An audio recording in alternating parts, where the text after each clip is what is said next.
အပူပိုင်းညာရီသားမကွင်းနဲ့ရှင်နှချောင်းကြားကကျွန်တော်တစ်ချိုကန်ပရိဒါဥယျာဉ်လေးပါဒေါင်းနေတရားရဲ့မြောက်ဘက်မှာတည်ရှိပါတယ်။ຫນွေမိုးဆောင်ရေနေစီရဲ့ကန်လေးပေါ့ဗျာတစ်ချိုကန်ဟိုတဲချံဟိုဘက်ကအပင်နေရလဲတဖြည်းဖြည်းတော့ဖြစ်လာပါပြီ။ဒီညောင်မင်းလေးကိုသဘောကျခုတ်မယ်လို့မရှိလို့ညောင်ချီတော့မတဲပင်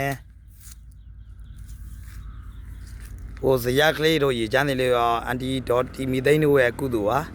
ယူရစိတ်နေမမေဝင်သိန်းတို့ဒီမှာကုတ်ကုတ်ပင်အရိပ်ပေးနေပါပြီလို့ဒါကကျွန်တော်မကြခင်ကထဲထားရင်မကြီးပင်ပါ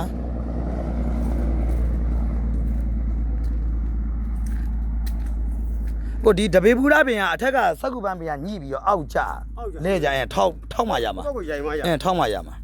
စက်ကူပန်းပင်ကိုတစ်ခုနဲ့လေဒါမှမဟုတ်တပေပူရပင်ကိုကြာရင်စက်ကူပန်းပင်ကဝိတ်ပြီးသွားမှာဒီမှာကကျွန်တော်တို့ထိုင်ဝမ်ပန်နာတရုတ်စကားဒီမှာညောင်ချေတော့မကျွန်းပင်အပင်ကအစုံပါဗျဒီထဲမှာသဘောကျဆုံးပင်လေးကကျွန်တော်ဒီမှာစိတ်ဘလူးပန်းပင်လေးဗျစိတ်ဘလူးပန်းပင်လေးကမှုေးနေပါပြီလို့ကျွန်တော်တို့ဒီမှာတစ်ချိုကန်ပလိုက်တာဥယျာဉ်လေးရမှာတော်တောင်ပွင့်နေကြီးတော်တော်မိုက်တယ်ဗျာကံပေးလေးဆိုတော့ရေဆိုတတ်လဲရအောင်စိတ်ဘလူးပန်းပင်လေးကတော်ဖြစ်နေပြီ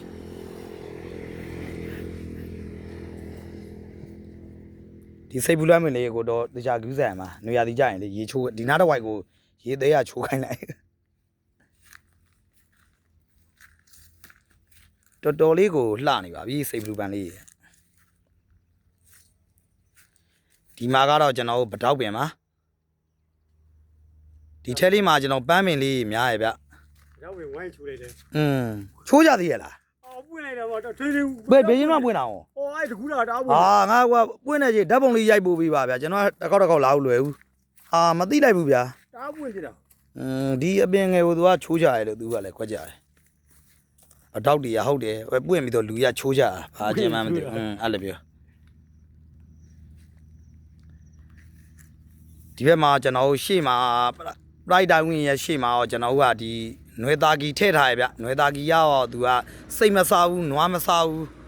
သူ့ရဲ့အာသာချက်ကအဲ့ဒါတခုကောင်းတယ်ဗျဒီမှာပါလှသွားပဲเนาะဒါလေးလေ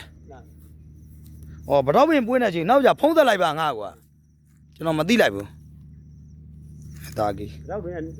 ဒီမှာညောင်ပင်မှာဒါကျွန်တော်ဇရက်ရှိမှညောင်ပင်ညောင်ပင်ကကိုနောက်နေနဲ့ဆိုအရေးရပြီရှေ့မှာကုတ်ပစ်လေးထားလိုက်ပြီးရင်အေးစေးပဲခီးသွားရေးအေးစေးနားလို့ရပြီဒီမှာကတော့ကျွန်တော်တို့မကွေးနဲ့ရင်နှချောင်းလမ်းကြီးပေါ့ဗျာတစ်ချိုခွေးလေးပါကျွန်တော်ခဏခဏကုသိုလ်လုပ်ပြတဲ့နေရာလေးဒီဘက်ကကျွန်တော်ဒေါင်းနေတရားကိုသွားရလမ်းမှာဒါဒေါင်းနေတရားကိုသွားရလမ်းမှာကွေးဘက်ဟိုကလက်တောင်ဦးနာဂတောင်ဦးနော်ဒါမင်းတဲသွားရဗျာဟိုဘက်မှာတော်တော်လေးကိုလှလာပါ